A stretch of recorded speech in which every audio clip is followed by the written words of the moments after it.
들어가는 날이죠.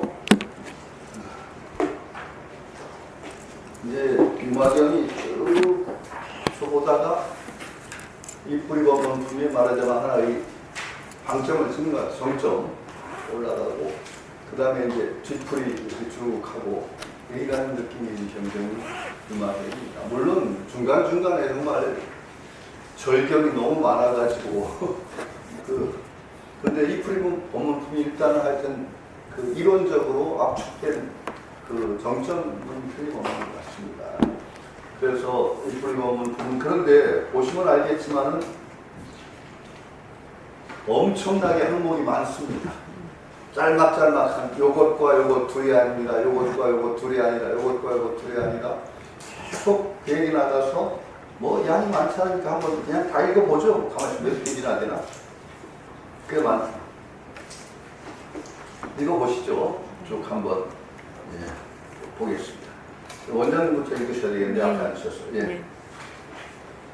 그때 무고친이 그곳에 모인 보살들에게 물었다. 어떻게 하는 것이 보살이 불의의 법문에 깨달아 들어가는 것입니까? 모두들 자신의 언변으로 내키는 대로 말씀해 주세요. 그러자 대중 속에 있던 보살들은 제각기 내키는 대로 차례로 말했다. 먼저 법자재보살이 이렇게 말했다. 생성과 소멸을 둘이라 합니다. 그러나 모든 법이 원천적으로 생성이 없다는 사실을 철저히 알게 되면 마찬가지로 소멸도 없는 것입니다. 이러한 무생법인을 증득하는 것, 이것이 바로 불의의 법문에 깨달아 들어가는 것입니다. 한 페이지씩 하셔야 될 것 같아요. 네. 또 승밀보살이 말했다. 나와 내 것을 분별해서 둘이라고 합니다. 그러나 나라는 생각을 짓기 때문에 문득 내 것이라는 생각을 하는 것입니다. 만약 나 없음을 이해하면 마찬가지로 내 것도 없는 것입니다. 이것이 바로 불의의 법문에 깨달아 들어가는 것입니다. 예, 다음 하시죠. 또 무순보살이 말했다. 취함이 있고 취함이 없는 것을 분별해서 둘이라고 합니다. 만약 보살이 취함이 없다는 걸 철저히 안다면 얻는 것도 없습니다. 얻는 것이 없기 때문에 늘거나 주는 일도 없습니다. 일체의 법에서 짓는 것도 없고 없앨 것도 없어 집착함이 없습니다. 이것이 바로 불의법문에 깨달아 들어가는 것입니다. 또 승봉보살이 말했다. 더러움으로 오염된 것과 순수하게 깨끗한 것을 분별해서 둘이라고 합니다. 만약 보살이 오염된 것과 청정한 것이 둘 아님을 철저히 안다면 그에 대한 분별이 없습니다.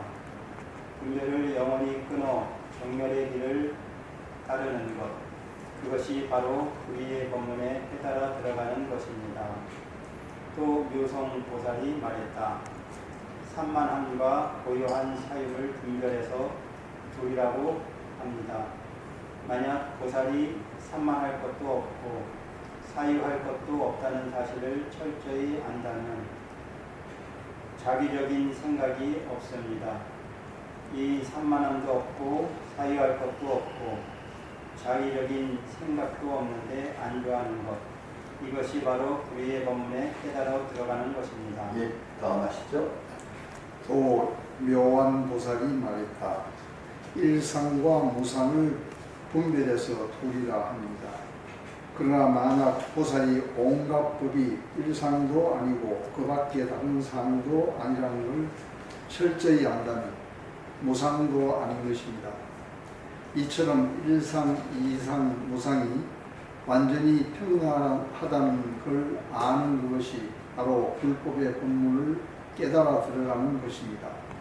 또 묘미보살이 말했다. 보살의 마음과 성문의 마음을 둘이라 합니다.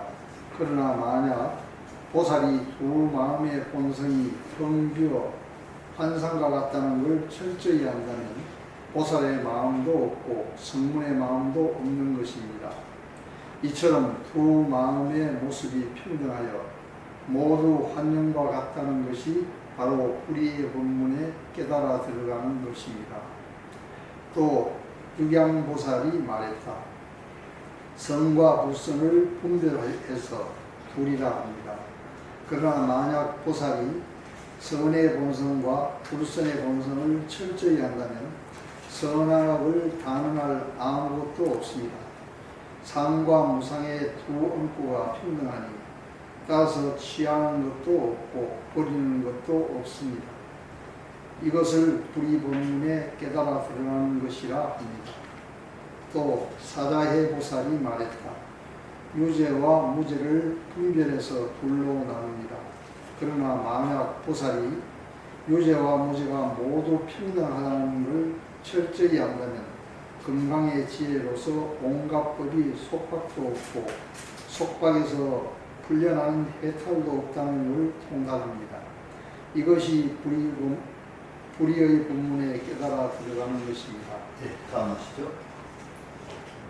또 사자의 보살입니다.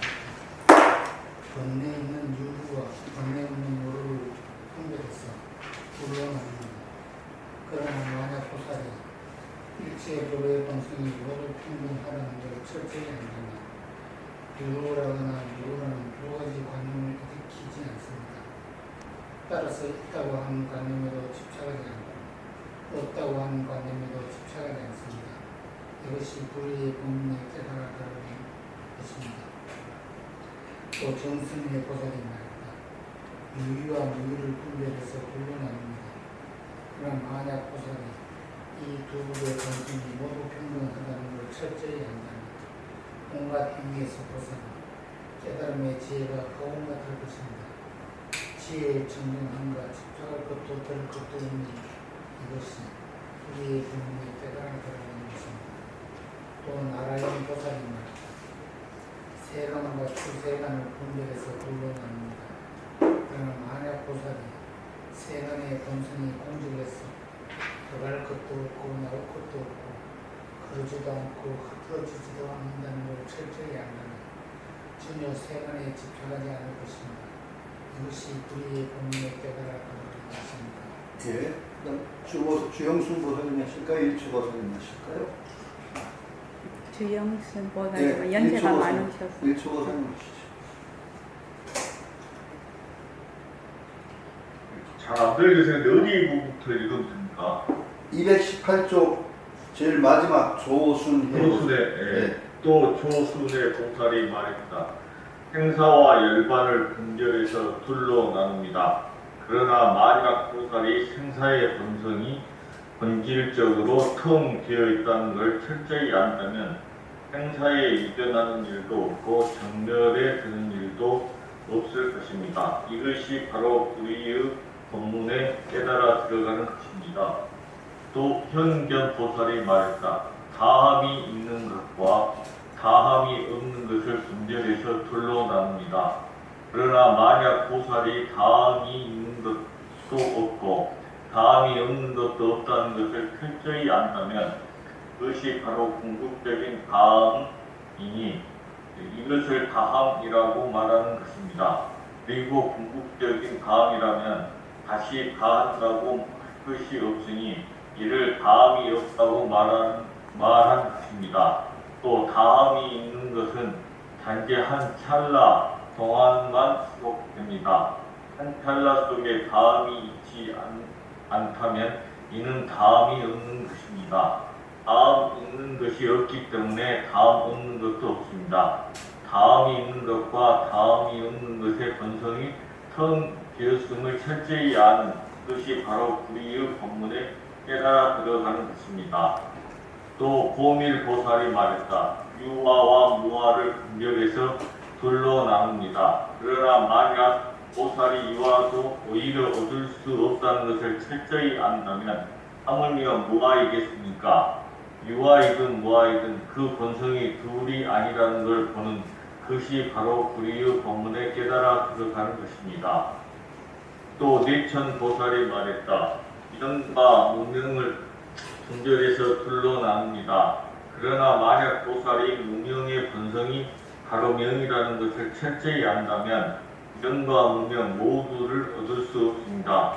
사량 분별도 할 수 없고 사량 분별의 길도 벗어났으니 이 둘의 평등한 비이원성을 바라여 나타낸 것이 우리의 법문에 깨달아 들어가는 것입니다. 예, 그 다음에 정현수 고사님.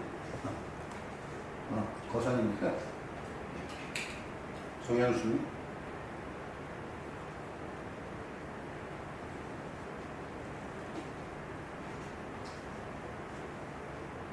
마이크가 꺼져 있나요?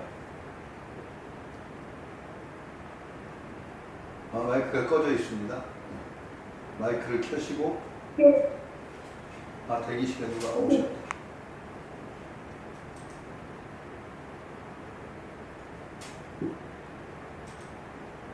어디예요? 220조. 또 희격성 보살이 말했다. 색, 수, 상, 행, 식과 비어있음을 분별해서 둘로 나눕니다.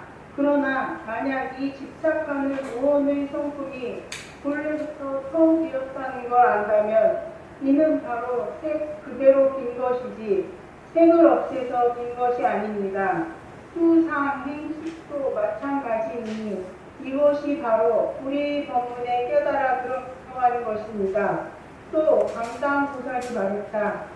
땅, 물, 불, 바람의 사대와 허공을 분별해서 둘로 나눕니다. 그러나 만약 보살이 사대가 바로 허공성이고 또 과거, 현재, 미래의 사대도 허공성인지를 철저히 안다면 그들은 아무런 뒤바뀜 없이 사대의 법계에 깨달아 들어갑니다. 이것이 바로 불의 법문에 깨달아 들어가는 것입니다. 또 요해보살이 말했다. 눈과 빛깔, 귀와 소리, 소와 냄새, 혀와 맛, 몸과 감촉, 뜻과 것을 분별해서 둘로 나눕니다. 그러나 만약 보살이 이 모든 것들이 성품이 비었음을 철저히 안다면 즉 눈의 자성을 보아 빛깔에 대해 탐내거나 성내거나 어리석지 않다면 나아가 뜻의 자성을 보아 법에 대해 탐내거나 성내거나 어리석지 않다면 그때 보살은 이 모든 것들을 비어있는 것으로 견지합니다. 이런 식으로 보았을 때 보살은 적정에 안주하게 되니 이것이 바로 불의 법문에 깨달아 들어가는 것입니다. 또 무진의 보살이 말했다. 정순자 보살이.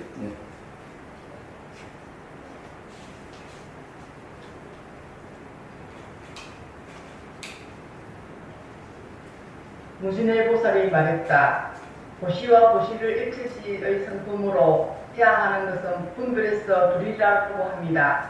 마찬가지로 시계, 인욕, 정진, 선정, 반야와 그것들은 일체시의 성품으로 해야 하는 것을 구분해서 둘이라고 합니다. 그러나 보시가 곧 일체시를 해야 하는 것이고 또 일체시가 해야 하는 것이 바로 보시인 줄 안다면 나아가 반자의 자성이 곧 일체시의 성품으로 해야 하는 것이고 또 일체시의 성품으로 해야 하는 것이 바로 반자인 줄 안다면 바로 이 하나의 원리를 이해하는 것이 불의의 부문에 깨달아 들어가는 것입니다. 또 신신각 보살이 말했다. 공과 무상, 무상과 무언을 나누어 분별해서 나눕니다. 그러나 만약 보살이 공 속에는 어떤 모습도 있지 않고 마찬가지로 이 무상 중에는 어떤 영혼도 있지 않고 그 무언 속에는 마음도 없고 뜻도 없고 작용할 의식도 없다는 것을 철저히 안다면 이는 바로 하나의 색탈문 속에 일체지의 삼의 탈문이 함께 포함된 것입니다. 이렇게 동달하는 것이 바로 불의의 법문에 깨달아 들어가는 것입니다. 예, 홍정환님. 또 적정론 보살이 말했다. 불법성의 장부를 분별해서 나눕니다. 그러나 만약 보살이 불성이 곧 법성이고 법성이 곧 성성임을 철저히 안다면 이 상보는 모두 무의의 모습으로 호응과 같습니다. 온갖 법의 원리도 마찬가지로 호응과 같습니다. 이를 분달하는 것이 바로 불의의 법문에 깨달아 들어가는 것입니다. 또 무예한 보살이 말했다. 이 살가야와 살가야의 소멸을 분별해서 둘로 나눕니다.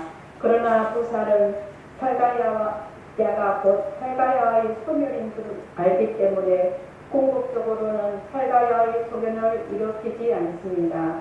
따라서 보살은 살가야와 살가야의 소멸에 대해 분별을 하지 않으며 어떤 관념도 갖지 않습니다. 보살은 양자의 궁극적인 생멸성을 분석해 어떤 의심도 놀라움도 두려움도 없습니다. 이것이 바로 불의의 법문에 깨달아 들어가는 것입니다. 또 선조신 보살이 말했다. 이 몸과 말과 뜻 세 가지에 관한 비유를 분별해서 나눕니다.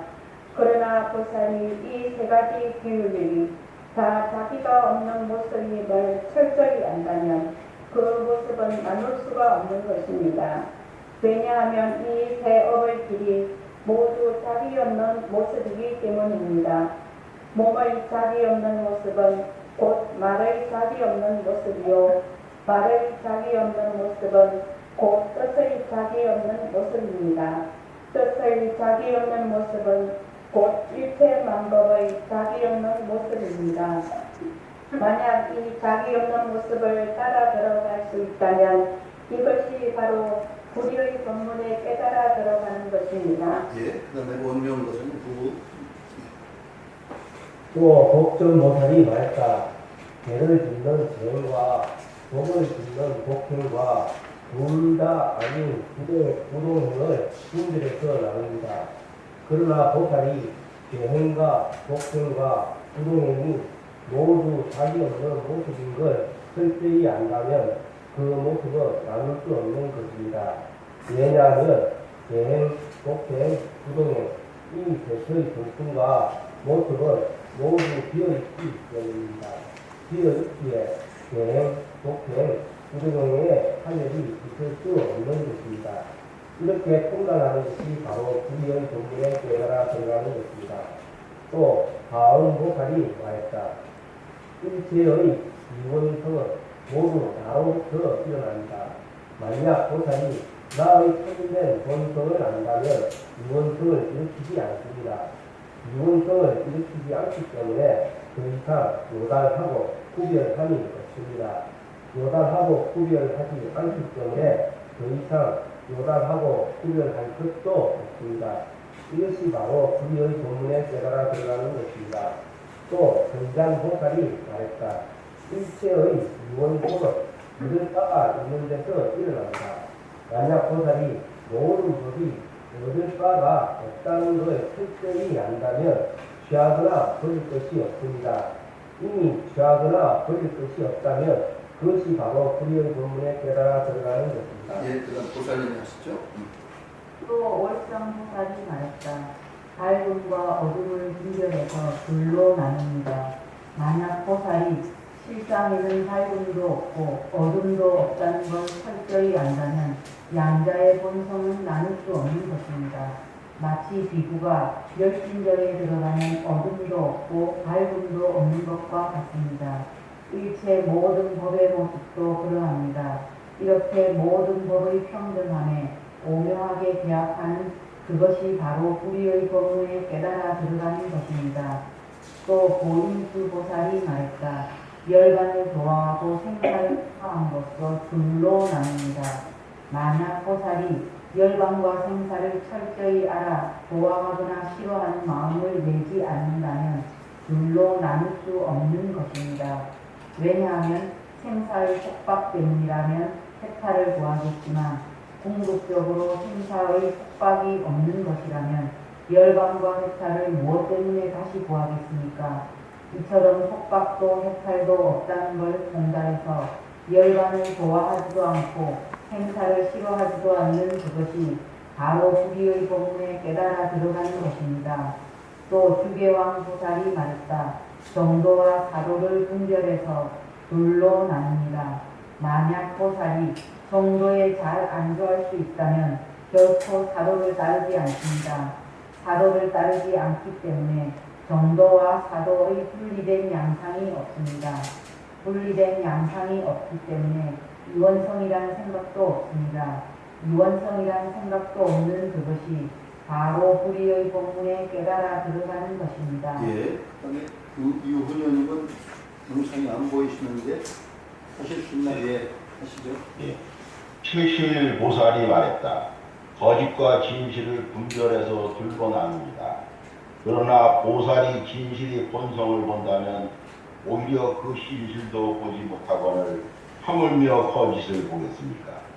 왜냐하면 이 성품은 육안으로 보이지 않고 태안으로 보아야 비로소 보이기 때문입니다. 이처럼 모든 법을 보면 보는 것도 없고 보지 못하는 것도 없습니다. 이것이 바로 불의 법문에 깨달아 들어가는 것입니다. 이와 같이 대중 속에 있는 보살들은 각자 아는 바에 따라서 제각기 말을 마쳤다. 그리고는 문수살이 보살에게 물었다. 어떤 것을 보살의 불의 법문에 깨달아야 들어가는 것이라고 말합니까? 그러자 문수살이가 여러 보살들에게 말했다. 그대들이 말한 내용은 모두 훌륭합니다. 그러나 내 생각엔 그대들이 설명에는 여전히 불이라는 낱말이 남아있습니다. 만약 보살이 일체 모든 법에 대해 말하거나 설할 것도 없고 명시하거나 가르칠 것도 없다면 온갖 어리석은 논쟁을 벗어나고 모든 분별도 끊어버립니다. 이것이 바로 불의 법문에 깨달아 들어가는 것입니다. 그리고는 문수살이는 다시 무구친 거사에게 물었다. 우리들은 각자 자기 뜻대로 말했습니다. 이제 거사께서 말할 차례입니다. 어떤 것을 보살의 불의 법문에 깨달아 들어가는 것이라고 말합니다. 무구침은 잠자코 침묵하면서 말이 없었다. 문수살이가 말했다. 정말 훌륭합니다. 보살은 이렇게 불의 법문에 참되게 깨달아 들어갑니다. 그 속에는 언어와 문자에 의한 분별이 전혀 없습니다. 보살들이 이렇게 법을 설하자 그곳에 모인 대중 5천 보살이 모두 불의 법문을 깨달아 다 함께 무생법의를 진급합니다. 예. 굉장히 많죠. 둘인 것도 많고. 여기를 읽다 보면은 이제 첫 번째 딱 드는 생각은 백봉 선생님이 유마경 컨닝을 많이 하셨다. 그 생각이 딱 듭니다. 정말 아니 컨닝했다고 했지만은 정말로 유마경의 정신을 백봉 선생님이 펴신 거죠. 이 속에 정말 굉장히 중요한 백봉 선생님 가르치는 내용들이 요 속에서 구체화돼서 나온 것들이 너무 많다라는 생각이 들고 또 백봉 선생님이 유마경 대강로를 펴신 것이 정말로 의미가 있는 거예요. 정말로 의미가 있고 그것이 유마경이라는 것을 이 시대의 새로운 정신으로 펼쳐내는 것이 백봉 선생님이 아닌가. 제가 계속 강조하죠. 유마경이야말로 정말로 독특한 경전이고 이 시대에 가장 필요한 경전이라고 저는 늘 생각을 하는 겁니다. 왜 그러냐? 어떤 비불교적인 것이 판을 칠 때 그것을 가장 날카롭게 비판하고 한치의 용서도 없이 정말 치면서 불교의 참뜻을 선양하는 경전이 유마경입니다.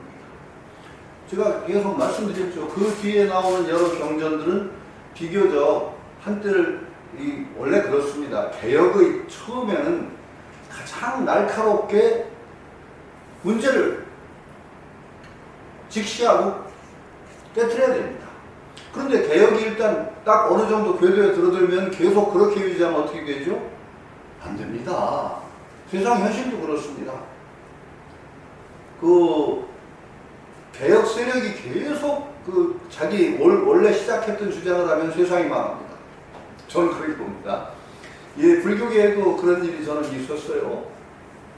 그때 한동안 쭉 오래되던 불교가 서희연 스님이 그때 삼선하려고 하면서 막 난리를 치는 바람에 그때 한번 개혁 세력이 거의 결집을 했다고 할 수 있습니다.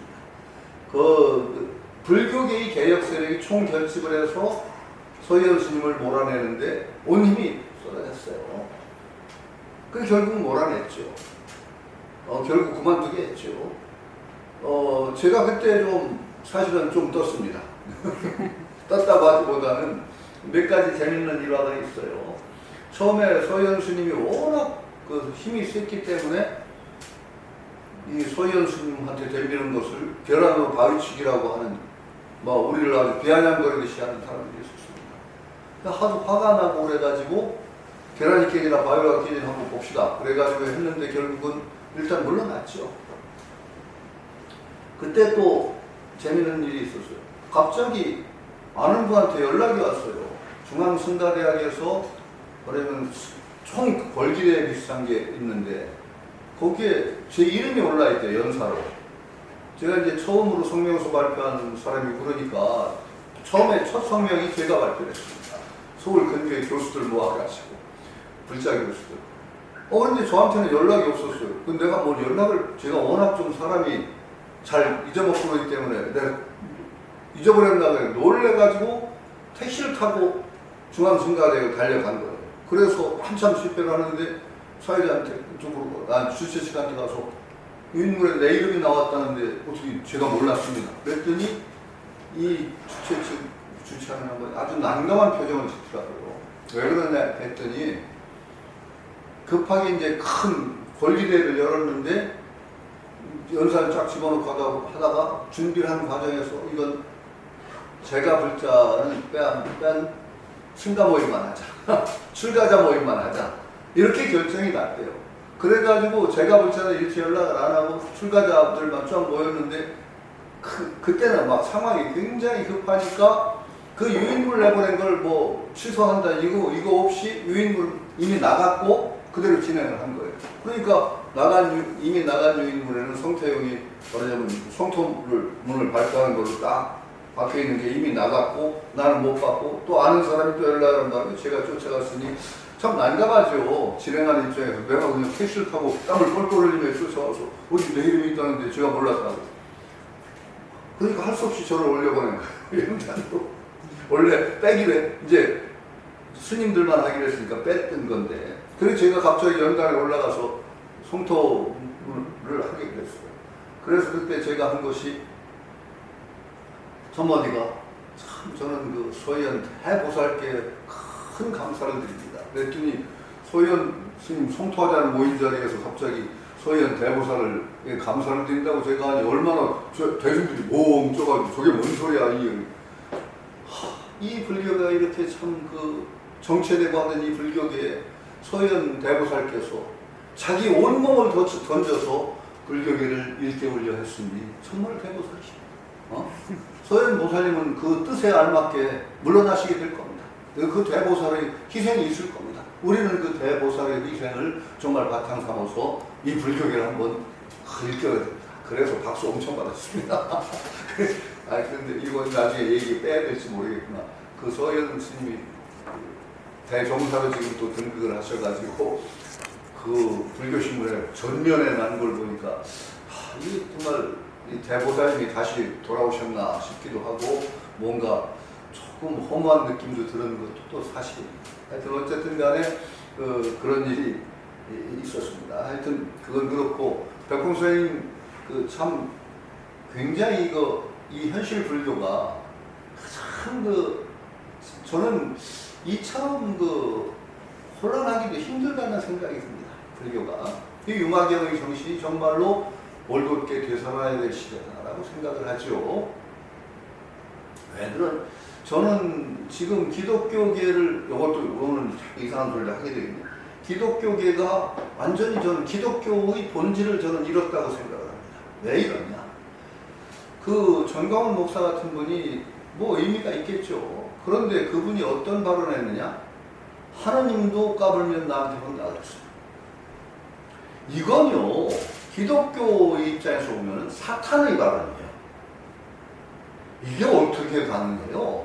기독교 본질을 저는 기독교를 상당히 오래 공부를 했습니다. 실제로. 이건 끔찍한 발언입니다.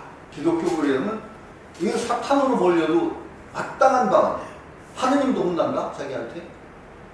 이건 기독교 정신으로는 있을 수가 없는 발언이고 만일 이 발언이 기독교가 정말 정신이 살아있다면 총궐기에서 말하자면 두드려 패야 돼요. 기독교계에서는 그냥 파문 정도 한 것 같아요, 목사. 그게 아닙니다. 그죠? 나는 기독교가 어떤 그 자본주의 논리에 빠졌더니 어떻게 해서 기독교의 가장 근본을 이미 잃어버렸다. 라고 저는 판단합니다. 딴 그 정치적 입장과 상관없습니다. 하나님도 혼난다? 어떻게 창조주에 대해서 함부로 말을 붙여요? 이건 있을 수가 없습니다. 기독교도 사실은 갈 때까지 갔다는 생각이 들어요. 불교계 마찬가지입니다. 갈 때까지 간 것이 사실입니다. 저는 그렇게 봅니다. 그렇기 때문에 저는 이 유마경의 정신이 정말로 올곧게 살아내야 된다고 생각하고 백공선생님은 일찍이 그 유마경 대강론을 내시면서 이 유마경의 정신에 의해서 어떤 불교계를 새롭게 일깨우려고 하셨던 것이라고 저는 생각합니다. 여기에 많이 얘기하는 게 허공성 얘기가 많이 나오죠. 허공성. 불이 계속 백공선생님의 가장 근본적인 정신들이 여기에 나온다는 생각을 다시 한번 하게 되는 거죠. 그 다음에 여기서 몇 가지 가벼운 얘기를 몇 가지 하겠습니다. 보살 이름 가운데 이길 승자가 많이 나오면은 그건 꼭 어떻게 보셔야 되냐면은 이길 승자는 이긴다는 뜻이 아니라 빼어나가는 뜻입니다. 빼어나가. 그렇게 읽으셔야 되고 여기서 한번 좀 이렇게 보는 게 220쪽에 희견보살이 말했다라고 하는 한번 보시죠. 색수강행식이 비어있음을 분별해서와 비어있음을 분대 둘로 나눕니다. 그러나 이 집착한의 오온의 성품이 본래부터 텅 비었다는 걸 안다면 이는 바로 색 그대로 빈 것이지 택기시공이에요. 색을 없애서 빈 것이 아닙니다. 요 관점들 굉장히 중요한 쉬운 관점이고 색적 시공이라고 하는 말만 들으면 바로 아는데도 이 관점들을 자꾸 잊어버립니다. 어떤 이 현상 세계를 없애고 나서야 뭐가 나온다는 그런 사고방식들을 갖는데 전혀 그런 사고방식들에 의거하면은 공부도 안 되고 아무것도 안 됩니다. 번뇌, 그건 똑같습니다. 여기 계속 얘기되죠. 번뇌가 비었는 거지 번뇌를 없애고 나서 빈 것이 아닙니다. 전혀 여러분들이 이제 공부를 하시는 가장 근본이 이 불의에 의거하지 않으면 공부가 안 됩니다. 번뇌가 그대로 비어있지 번뇌를 없애서 비어있는 걸 얻는다. 이런 식으로 공부를 하면 정말 공부가 거꾸로 돼서 정말 공부에 큰 병통이 나옵니다. 이게 굉장히 가벼운 얘기인데 계속 우리 원장님이 계속 얘기하셨겠지만은 이 원리가 여기 다 들어있습니다. 공부의 원리가 이 불의 속에 다 들어있습니다. 여기 들어있기 때문에 불의 법문이 엄청나게 중요하죠.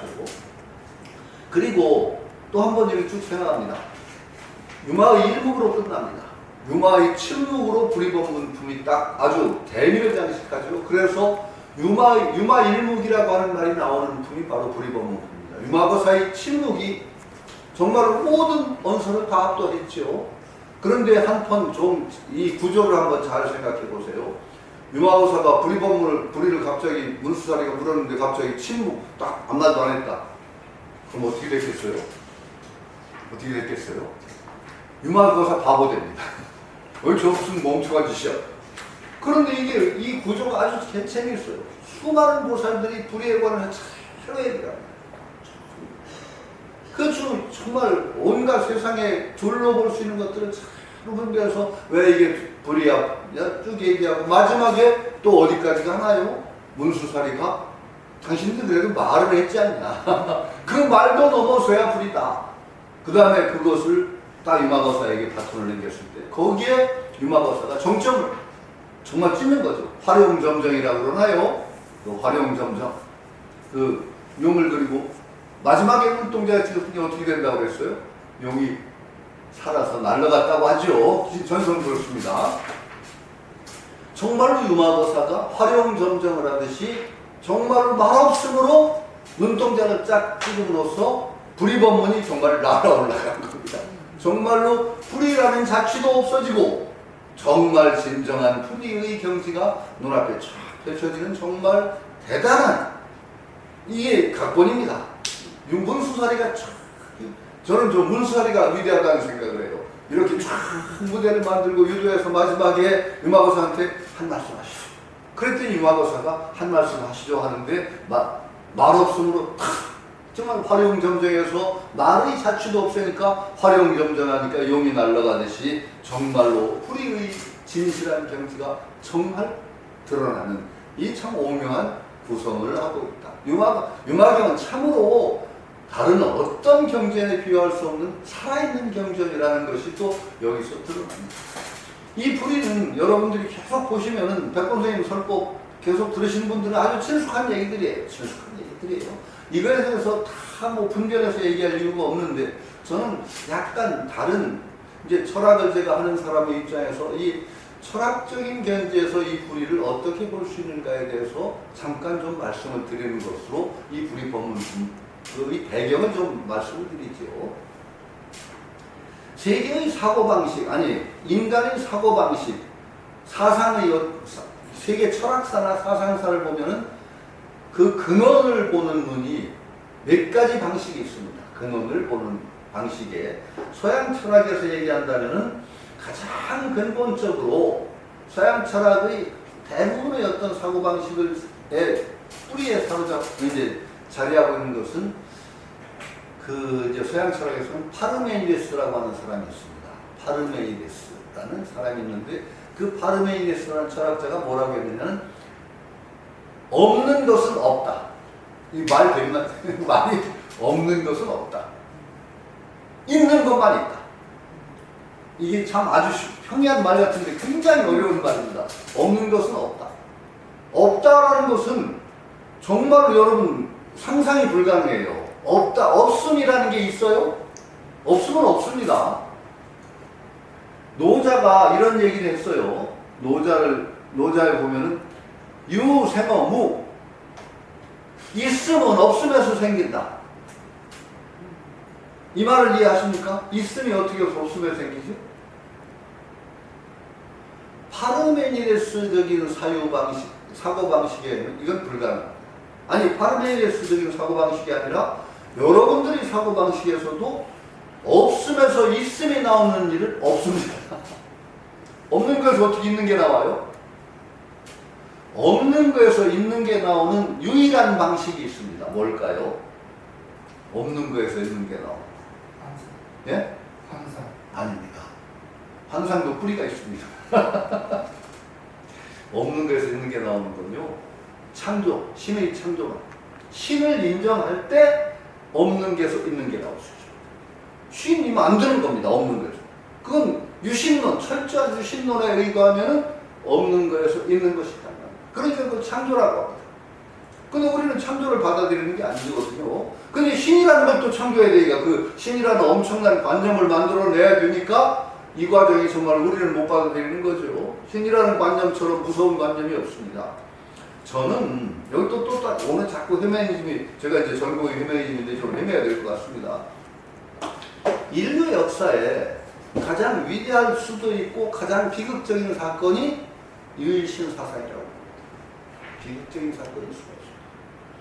유일신 사상, 어떤 신학적인 경지에서는 저 신들이 있던 데서 유일한 신, 이 신만이 참된 신이다라고 하는 사고방식이 나오는 것은 엄청난 사건입니다. 사고방식의 발전에서 굉장히 중요한 발전이에요.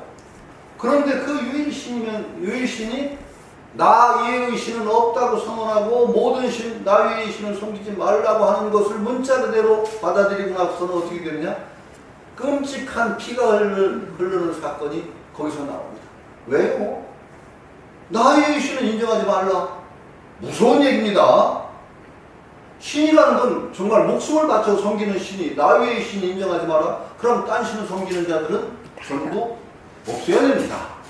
그런 점이 없애야 되기 때문에 그 유일신 사상이 나온 것이 어떤 굉장히 큰 혁명적인 사고이고 중요한 사고방식의 변천인데 이 유일신이 문자 그대로 유일임을 얘기하고 이 불의법문하고 딱 어우러져요. 딱 그걸 강조하고 났을 때 자기와 다른 신을 섬기지 말라고 했을 때 이걸 문자 그대로 믿으면 어떻게 되느냐? 끔찍한 피가 예고되어 있습니다. 저는 가장 큰 비극이 될 수 있는 것이 여기에서 태동되었다라고 믿습니다. 지금 유일신 사상 대표적인 것이 두 개입니다. 세계 가장 종교인들만이 가진 기독교와 이슬람. 둘 다 유일신입니다. 그렇죠? 두 개의 유일신이 자기 유일신을 섬기지 말라고 주장했을 때 어떻게 되는가를 우리는 지금 뭐 복잡하게 여러 가지 이유를 설명한다지만 결국은 자기 유일신을 섬기지 말라는 데서 이런 큰 비극이 나오고 있다는 건 뭐 명약관한 겁니다. 무서운 얘기. 저는 왜 자꾸 여기다 토를 다느냐? 나의 그것을 문자로 대해석했기 때문에 정말로 인간의 조그만 집착이 거기에 끼어들어서 그렇게 됐다고 믿습니다. 저는 인류 역사에서 굉장히 중요한 사회 방식의 변천이라고 생각을 하고 발전이라고 여기는 게 있습니다. 우리는 굉장히 다양한 것들 속에 있는 공통적인 요소를 추려서 여러 개가 다르지만 그 속에도 다 공통적인 것이 있다. 다름을 넘어서는 하나가 있다는 것을 자꾸 우리는 생각해 나가는 거 나쁜 거 아니죠. 율신이라는 것도 그렇게 나왔다고 저는 봅니다. 모든 신적인 존재를 인정하는 그 신들이 가진 가장 보편적인 요소가 뭐냐? 결국 가다 보니까 유일신 이렇게 나왔다고 볼 수 있죠. 나쁜 거 아닐 겁니다. 그런데 유일신을 딱 못을 받고 요것뿐이다라고 못을 받기 시작하는 순간에 다른 걸 용납하라 이거죠. 이게 무섭다는 거. 그래서 저는 유일신을 얘기하더라도 넘어설 수 있는 일이 얼마든지 있습니다. 얼마든지 있어요. 왜? 불교적인 사회 여러 가지 사회 방식을 거기다 덧붙이면은 충분히 가능한 것이 제가 전에 말씀드렸을 거예요. 바가바드 기타라는 책이 간디가 애송하던 평생을 애동하던 책이에요. 바가바드 기타의 사상에 보면 어떤 얘기가 나오느냐? 그때 비슈뉴라는 신이 나옵니다. 유일신인데 비슈뉴 유일신입니다. 근데 그 유일신이 뭐라고 얘기하냐? 너희들이 내 모습 다 못 본다. 너희들이 어떻게 내 모습을 전체를 파악한다고 생각하느냐? 너희들이 보는 내 모습이 내 모습이냐? 천만의 말씀이다. 무서운 얘기죠. 그럼 기독교인들에게 제가 가끔가다 아주 대놓고 좀 얘기할 때가 있습니다. 당신들이 보는 신의 모습만 신의 모습이요? 바가바드 기타에 그렇게 나와요. 거기에 너희들이 보기에 참으로 이상한 신을 숭배한다고 해서 이상한 신을 숭배한다고 해서 깔보지 마라. 적대하거나 깔보지 마라. 그가 진정으로 경건한 마음으로 그 신을 숭배한다면은 그 경건한 마음을 통해서 간접적으로 나에게 온다. 무서운 얘기죠. 너희들이 딴 신을 숭배한다고 함부로 깔보지 말아라. 그 신을 경배하는 진실한 마음 그것 속에 결국은 유일신 나에게 오십니다. 그럼 어떻게 되나요? 함부로 다른 종교의 모습을 사탄을 섬긴다라든지 이래가지고 비판하면 안 된다는 얘기가 됩니다. 그래서 저는 문자 그대로 유일신을 자기 나름대로 독단적으로 이것만이 신의 말씀이요, 이것만이 신 이렇게 한정 지음으로써 타자를 배척하는 이 역사가 굉장히 무서운 역사를 만들어냈다라고 저는 생각합니다. 유일신이라는 개념 자체가 나쁜 게 아니라고 저는 보는 거죠. 그리고 요즘에 저는 철이 없어서 요즘 젊은이들이 보는 그 판타지라는 그 소설들을 인터넷상으로 가끔 봅니다. 요즘은 참 별로 재미가 없어요. 너무 천편일적으로 판타지의 가장 그 전형적인 유형을 세 가지로 얘기하는 거 뭔지 아십니까? 해빙환입니다. 판타지 소설 해빙환이 뭐냐? 첫 번째가 회귀입니다. 과거 회귀. 판타지의 가장 기본 형식이 과거로 돌아가. 그 다음에 빙의한다는 거죠. 그 다음에 환생. 해빙환이 아주 가장 기본적인 모델이고, 그 다음에 이 인간 세계만이 유일한 세계가 아니고 무수한 세계가 접촉을 하고 딴 이계와의 접촉. 그리고 이계의 침공이라는 그런 것에 의해서 지구에 어떤 종말 비슷한 현상들이 나타난다는 것이 판타지 기본적인 구도입니다. 너무 그런 것에 그냥 천편일적이라서 요즘은 참 판타지들이 참 좀 재미가 없어졌습니다. 그런데 판타지의 그 새로운 그 경지를 여는 작품들은요, 문학사에서 이제 다룰 정도입니다. 사실 무시하시면 안 됩니다. 그러니까 가장 대표적인 게 그 드래곤 라자라든지 그런 작품은 현재 문학사에서 다뤄질 정도 이영도 작품이라고 하는 드래곤 라자, 아니면은 루네야이드, 그 다음에 피를 마시는 새, 눈물을 마시는 새, 뭐 이런 아주 걸출한 작품들이 있습니다.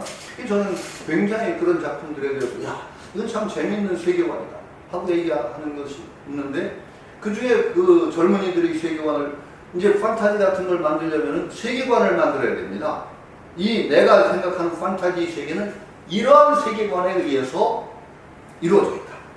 그러니까 이게는 어떻고, 말하자면 그 세계관이 어떻고, 그 가장 대부분의 판타지 세계관 중에 가장 핵심적인 것 중에 하나가 신은 절대자가 아니에요.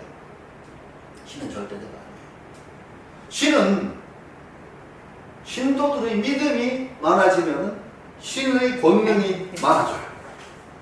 신의 권능이 세져요. 신도가 하나도 없어지면 신이 죽어요. 아, 참 이거 재미있는 사고방식. 전 이거 불교적인 사고방식하고 딱 맞아떨어집니다. 우리들의 관념이라는 건 하나의 세계입니다. 우리들의 믿음, 어떤 생각, 이것들이 있는 한 그만큼의 세계가 이루어질 수 있다는 게 불교예요. 이건 똑같아요.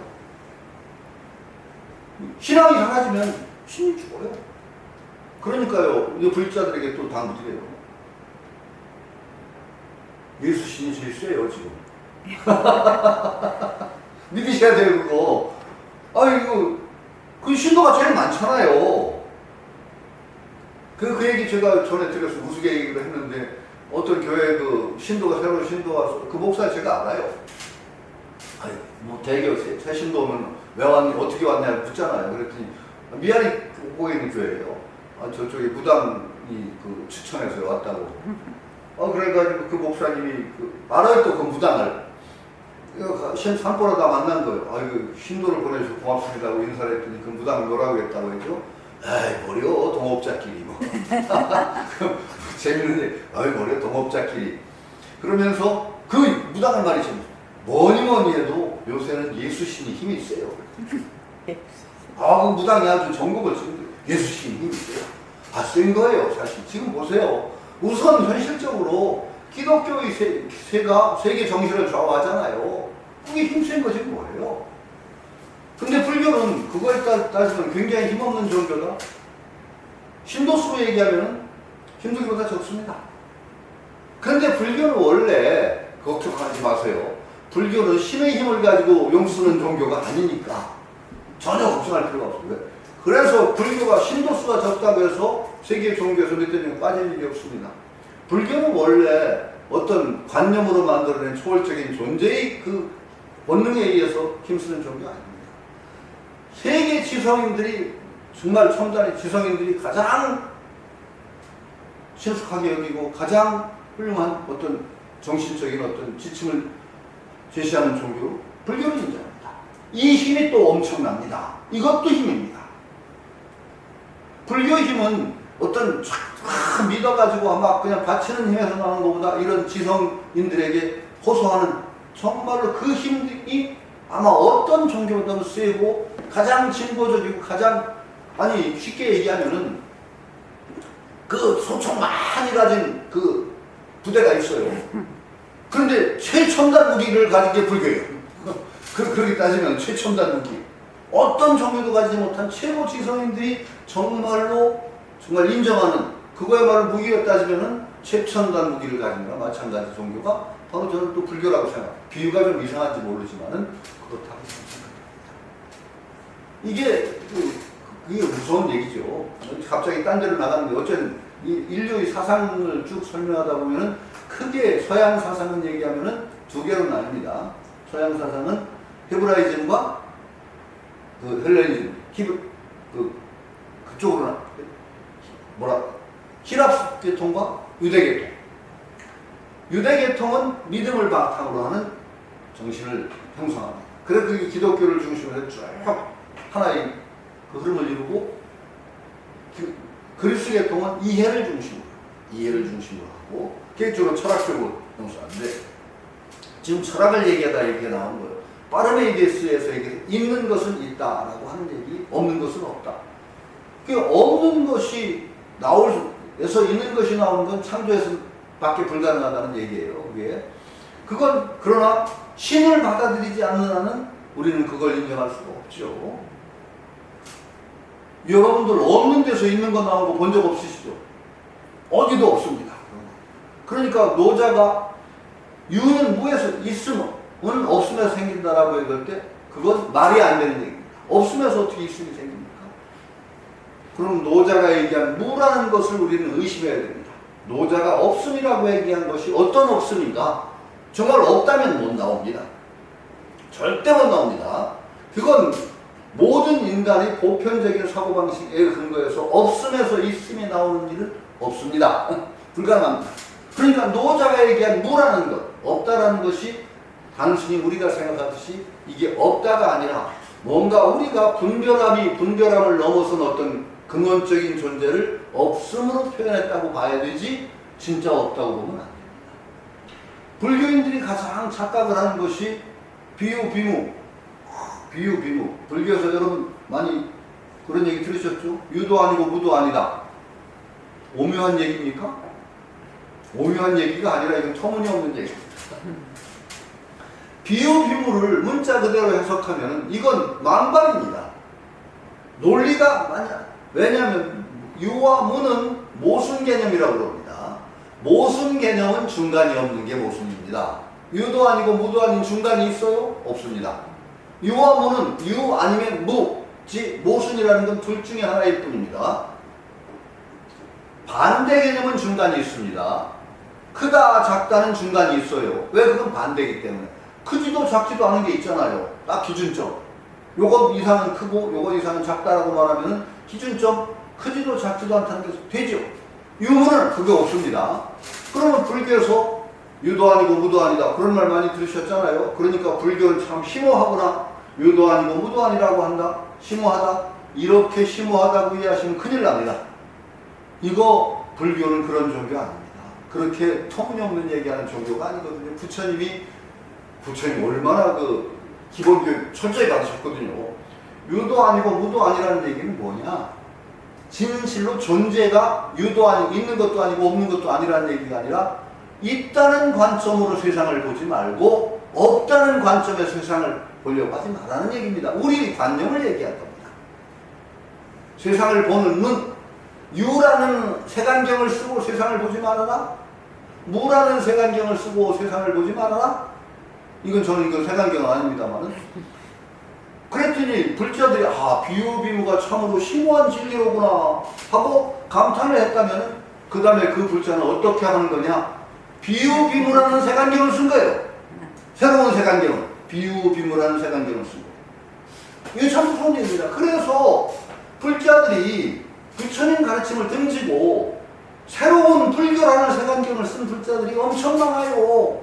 비유 비무 색안경 쓰고 이상한 신비한 색안경을 막 뒤집었습니다. 이 안경이 최고야라고 이제 뽐내죠. 이게 참 웃기는 얘기입니다. 부처님 얘기는 색안경 벗어라 그랬더니 색안경 벗어라는 색안경을 써요. 이제 막 이게 참 우스운 얘기가 많습니다. 이렇게 이해가 돼야 되는 겁니다. 그러니까 유와 무라는 관점, 이 관점을 따라서 나오는 게 뭐가 나오느냐? 서양 철학사의 가장 중요한 사고방식이라고 할 수 있는 플라톤적인 사고방식이 나옵니다. 플라톤적인 사고방식이란 뭐냐? 참된 존재, 참으로 있는 존재는 뭘까요? 참된 존재. 참된 존재를 딱 상정하는 게 플라톤적인 사고방식이에요. 그래서 세상에는 참된 존재가 아무것도 없어요. 플라톤적인 사고방식은. 참된 존재라면은 변함이 없어야 돼. 첫째. 변함이 있다는 건 거짓된 존재인 거예요. 왜? 이 속에 불완전한 요소가 있으니까 변하죠. 완전한 존재라면 변하면 안 돼요. 그런데 세상에는 완전하게 변하지 않는 존재 있습니까? 없습니까? 없습니다. 하나도 없습니다. 변하지 않는 존재 한번 얘기해 보세요. 있나? 없습니다. 우리 경험적인 세계에는 변하지 않는 것은 아무것도 없습니다. 그러니까 플라톤 관점에서는 이 세계는 참된 세계 아닙니다. 뭐가 참된 세계예요? 플라톤에는 이데아의 세계라는 게 있습니다. 이데아. 정말로 우리는 근데 플라톤적인 사고방식을 그 사고방식에 의하면 이거 오늘 굉장히 어려운 얘기인데 들어두셔야 됩니다. 이거는 삼각형이 세상에 있습니까 없습니까? 삼각형은 없습니다. 세상에. 왜요? 아니 선이라는 것과 면이라는 것과 점이라는 게 없어요. 세상에. 선의 정의가, 선이라는 건 뭐가 선이에요? 점이라는 건 뭐예요? 우리 정의를 한다고 그러는데 점이라는 건 위치만 있고 정의하는 위치만 있고 뭐라고 하더라고요? 위치만 있고 아무것도 없어야 돼요. 길이나 넓이나 그것도 아무것도 없는 게 점이에요. 세상에 위치만 있고 그런 거 있어요? 선이라는 건 뭐예요? 길이만 있고 넓이가 없는 게 선이에요. 길이만 있고 넓이가 없는 게 선이에요. 면이라는 건 면적만 있고 두께가 없는 게 면이에요. 세상에 이게 면입니까? 두께 없습니까? 이 종이? 있잖아요. 아무리 얇아도 두께가 있잖아요. 동이가 면이라고 할 수가 없어요. 면의 정의에는. 어떻게 선을 건다고 해서 넓이가 없을 수 있나요? 가장 정밀한 걸로 선을 걷다고 하더라도 하여튼 0.0000 완전 넓이가 있잖아요. 그러니까 이 세계에 있는 것은 진실한 건 아무것도 없어요. 이름은 붙였다 뿐이지. 제가 또 얘기해서 물은 섭씨 100도에서 끓는다. 진리예요? 물이라는 게 세상에 있어요? 그거 정말 물이라는 게 없어요. 세상에는 순수한 물이 없어요. 왜? 순수한 물은 만들 길이 없어요. 아무리 고도의 증류수를 만들어도 어디에 담겼다 하는 순간에 이미 순수성을 들어가죠. 0.000000 못 들어가도 아무리 증류를 잘해도 그 속에 정말로 0.0000 아무것도 없는 순수한 물이 나올 수가 없어요. 섭씨 1기압을 정확하게 만들 길이 있나요? 없나요? 없어요. 어떻게 만들어요? 그걸. 기압계가 아무리 정확해도 아무리 100도를 잴 수 있는 온도계는 있어요? 섭씨 100도라는 걸 없어요. 그런 건. 근데 우리는 그렇게 사용하고 살아요. 그런데 그것이 진실이라고 또 믿어요. 그 사고방식은 플라톤적인 사고방식이라고 해요. 그래서 그 플라톤적인 사고방식은 진실한 세계가 있고 이 세계는 그것의 불완전한 모방이에요. 불완전한 모방. 그게 참된 일승과 참된 존재, 그 일승과 없음 사이의 변화가 일어나요. 변화가. 요게 서양 철학의 가장 큰 대세를 이루는 플라톤적인 사고방식이라고 불러요. 이 플라톤적인 사고방식에 반대되는 대척적인 방향이 있는 게 어떤 사고방식이냐? 헤라클레이토스적인 사고방식. 헤라클레이토스 아시죠? 만물은 유전한다. 그런다. 변화밖에 없어요. 헤라클레이토스는. 변화라는 건 뭐냐? 있음과 없음 사이에서 있음이 없음으로 가는 과정이 변화예요. 그렇죠? 그런데 있음 없음을 인정 안 해요. 그냥 끊임없는 변화만 있어요. 헤라클레이토스가 유명한 물 가운데 같은 물에 2번 들어갈 수 없다. 맞죠? 그건 맞네요. 네? 맞다. 같은 물에 한 번도 못 들어갔대. 심하게 얘기해. 이게 헤라클레이토스의 사고방식이에요. 그런데 그 사고방식을 이해를 할 수 있는데 그 사고방식에 서면은 우리가 참 괴로워져요. 사유하기가 힘들어. 생각을 어떻게 할 거야? 개념을 붙이기가 힘들어. 개념이라는 건 뭔가 고정해야 되거든요. 고정해야 돼요.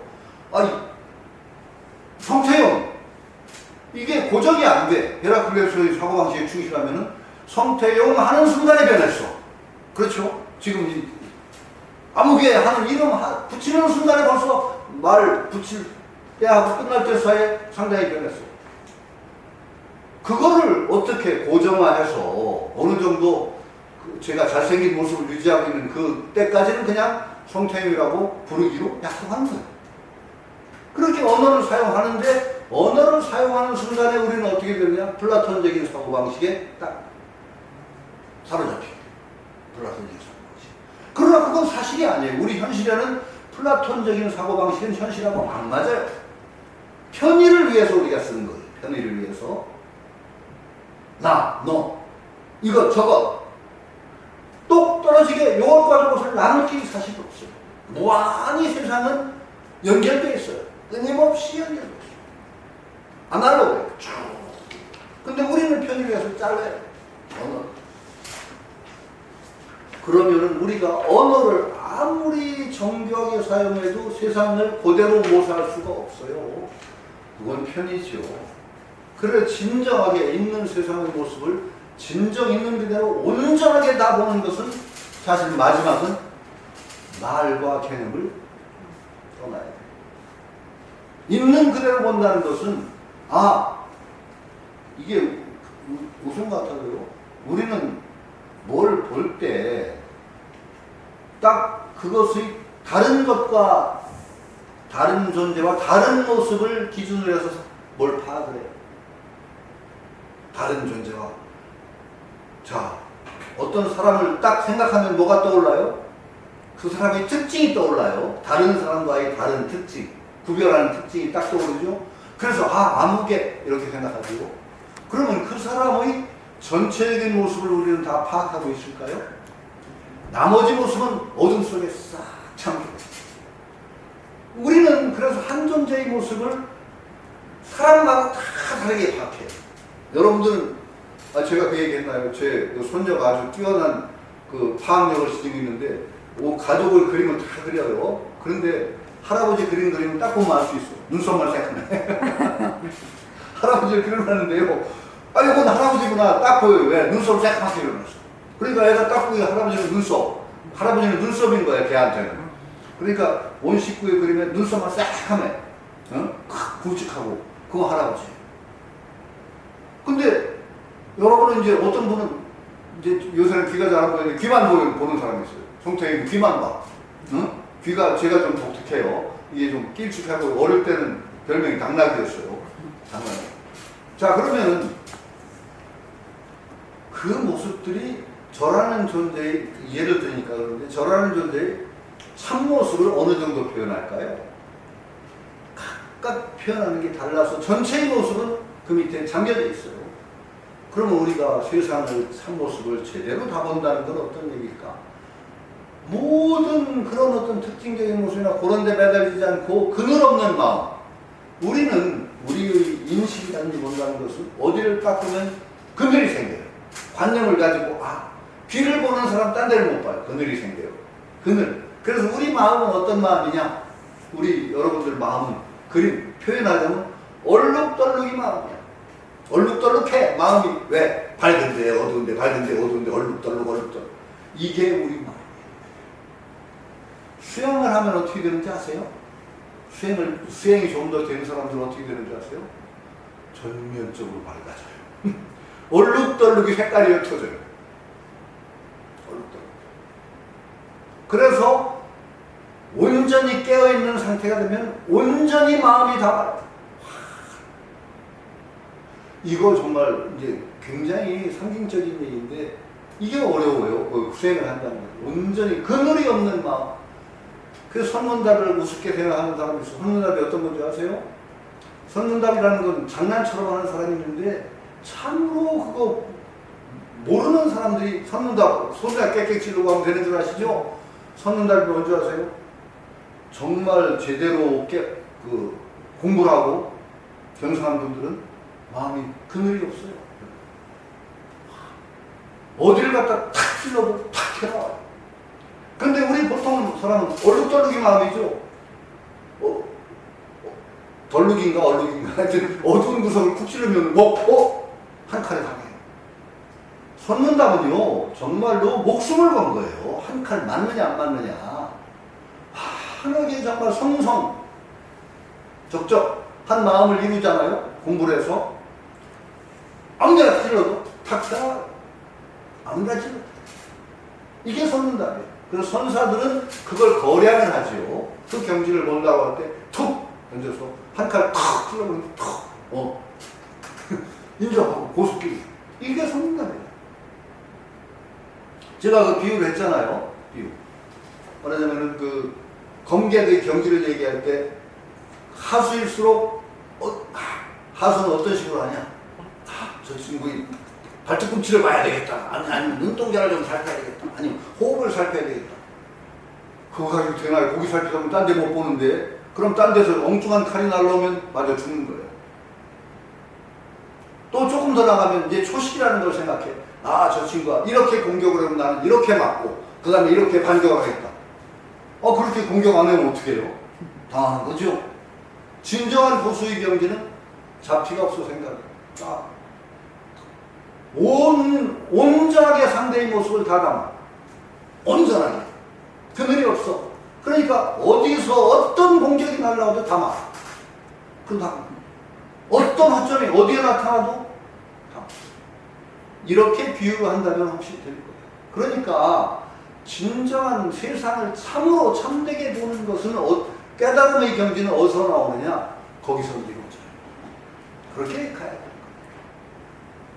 반야심경이라는 게 그게 바로 이제 반야심경이에요. 그 경지를 얘기하는 것이 부처님의 가르침도 관념 5온, 12처, 18개 그런 관념으로 쓰는 것이 많다. 그것도 방편이다. 그걸 쓸 때는 써야 돼요. 부처님 위대한 점은 그런 궁극의 경지를 얘기하면서도 그 사다리를 충분히 또 만들어주셨어. 5온, 12처, 18개, 12연기, 사성제 그걸 해서 인도에 주셨는데 이 중생들이 깜냥이 어떻게 되느냐? 그것을 진리라고 믿어. 딱 믿어서 이제 그걸 세간경 삼았어. 그래가지고 자꾸 이걸 세간경이라고 그 세간경을 쓰고 이게 진리다라고 하니까 대승에서 나와서 치는 거예요. 아니다. 부처님 가르침도 매달리는 세간경이다. 그러니까 무지영무득하고 의 반야바람일까 고심무가에 마음에 걸림이 없고 그렇죠? 걸림이 없으므로 안욕다나 삼약삼보리 옵니다. 이게 무서운 얘기거든요. 반야심경의 주제는 바로 거기인데 반야심경이라는 세간경을 자꾸 그 반야심경으로 세간경 만드는 분들이 얼마나 많은지 아세요? 반야심경 세간경을 쓰고 이상한 설법을 해야 되는 양반들이 꽤 많단 말이죠. 이 불의도 마찬가지예요. 딱 불의라는 것이 근본이 뭐냐? 불의의 근본은 바로 그 관념화된, 양극화된 있음과 없음이 뿌리예요. 있다 없다가 뿌리예요. 불의 가장 근원적인 둘은 뭐냐? 근원적인 둘을 얘기하면 있음과 없음이에요. 이걸 근본으로 그 다음에 모든 이 불의가 다 나와요. 이 둘이 다 나오는 거니까 여러 가지 둘을 얘기했죠. 번뇌와 번뇌 없음. 전부 있음과 없음에서 나오는 것이 이렇게 많아요. 근원적으로는 있음, 없음이라는 두 틀이에요. 그래가지고 이것을 쫙, 이 수많은 둘이 나와요. 수많은 둘이 나와서 우리들은 그 둘에 이제 매달리기 시작해요. 그러면 이제 그다음부터는 고통의 연애가 나오는 거예요. 그러면 이게 참 여러분들한테 또 물어야 돼요.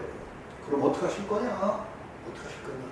이 불이 해가지고서 불이 해가지고 둘이라는 걸 다 망가뜨리고 둘이 없어라고 설치기 시작하면 또 그런 멍청이가 또 없어요. 세상을 완전히 둘로 뒤집어. 불의를 이를 쓰되 그것이 불이 아니면은 이게 왜 중요하냐? 이를 우리가 안 쓸 길이 없어요. 그러나 근본적인 대종이라고 그러죠. 대종이 틀리면 안 돼요. 대종, 둘을 우리는 쓸 수밖에 없어요. 그러나 둘을 넘어선 그 입장에서 둘을 쓴다는 그 시각을 확실히 가지는 것과 안 가지는 것은 정말로 하늘과 땅 차이가 난다는 거죠. 불이라는 그 세례, 전번에 어디가 가서 강의하다 그 얘기를 했어요. 전에하고 다른 얘기도 헤매지네요. 요새 제가 낸 책이 갑자기 한겨레 신문에 크게 소개가 됐던 건 얘기했나요? 한겨레 신문에 크게 났어요. 그런데 노장을 강의했어요. 노장을 강의하면서 노장 사상을 듣다 보면은 노장 상자 듣다 보면 현실감이 전혀 없어지는 얘기가 많아요. 현실하고는 안 맞아요. 근데 그러면 이 얘기를 들을 필요가 있을까요? 없을까요? 왜 듣습니까? 이 현실에는 전혀 쓸모가 없는 것 같은 얘기를. 그러면서 제가 한 얘기가 있어요. 이거 들은 사람하고 안 들은 사람하고는요, 숨쉬기가 달라져요. 숨 쉬는 게 달라요. 콧구멍으로 들어오는 바람이 달라요. 그게 무슨 왜냐하면 노장사상이라는 어떤 그 노장사상을 보면은 정말로 장자의 첫머리가 어떻게 시작하나요? 동명유어, 김영이권, 본지대, 북미 북쪽 바다에 물고기가 있는데 이름이 곤이다. 그 크기는 몇 천리가 되는지 모른다. 그 곤이 변해서 물고기가 새가 돼요. 새가 되는데 새가 붕이에요. 붕의 크기도 몇 천리가 되는지 모른다. 이렇게 나와요. 이게 무슨 황당무계한 얘기예요. 황당무계. 그래서 그 구마리를 떠서 날아가서 남쪽 바다 이사 가는 얘기부터 시작하는데 밑에서 이제 그 매미하고 뭐 그 뱁새가 웃어요. 정말 나는 저쪽에 저기까지 날아가기도 힘든데 뭐 구마리를 떠서 날아가. 저 뭐 하는 짓이야. 그러면서 대붕의 뱁새가 어떻게 대붕이 있어 어찌하냐 이런 식으로 나가는 거거든요. 정말 전체 얘기를 보면은 현실에서는 전혀 쓸모가 없을 것 같은데 그런 어떤 정말 현실을 톡 한번 넘어선 그 기상을 한번 맛본 사람하고 맛보지 않은 사람은 이 복닥이는 세상을 똑같이 살아가도 숨쉬는 방법이 달라진다는 거죠. 마찬가지예요. 이의 세계를 우리는 헤맬 수밖에 없어요. 둘인 세계예요. 이 세계는 그다지 않답니까? 그러나 이 불이라는 어떤 이 가르침을 정말 이 가르침을 들은 사람하고 안 들은 사람 그 대중 큰 올바른 방향성을 세운 사람과 안 세운 사람 삶이 달라지죠. 숨쉬는 게 달라지죠. 불법을 배운다는 것은 저는 그렇다고 생각해요. 불이라는 입장에 서면서 정말로 이의 세계를 자상하게 설명해 주신 이 부처님의 공덕을 우리가 찬탄해야죠. 그러면 그 얘기가 바로 어디에 나옵니까? 백봉석이 아침 예불할 때 다 나오잖아요. 응? 선의 세계를 세우지 말라. 보세요. 이게 백봉석이 컨닝한 거 맞는 거 그대로예요. 그래가지고 쫙 그래서 거기에 그걸 바탕으로 해서 이 삶을 굴리는 도리를 포기하지 않으면서도 허공성을 얘기하고 그 둘이 아님을 얘기하는 그 가르침의 뿌리가 바로 여기 있어. 그리고 이것이야말로 우리가 불법을 보는 근본적인 안목이어야 될 것 같아요. 근본적인 안목이 딱 소원하면 여러분들의 삶이 달라지겠죠. 저는 그렇게 믿습니다. 이 법문을 풀릴 때마다 백범선생님 생각이 나요. 그래서 참 큰 어른은 역시 큰 어른의 어떤 나도 그것을 그렇게 소화해내시는구나. 여러분들은 여러분들 나름대로 소화를 해서 살림을 굴려보세요. 지금 우리 원장님도 백범선생님 살림에서 자꾸 새로운 살림을 굴리시더라고. 그게 저는 참 보기가 좋아요. 그것이 우리 현실적인 삶에 어떻게 적용이 될 수 있냐 하는 것을 또 계속 얘기하는데 그게 이의 세계예요. 그건. 그러나 정말 불의의 것에 발을 디디고서 이의 세계를 굴려내는 그 솜씨가 참으로 오묘해야 되는 거죠. 그러면서 유마 일무 정말 말로 표현되지 않는 일묵의 자리에 딱 그걸 놓지 않으면서도 이 둘의 세계를 굴려나가는 모습들 여러분들의 삶에 그런 모습들이 구현되기를 저는 기원합니다. 오늘 얘기 여기서 마칩니다. 예.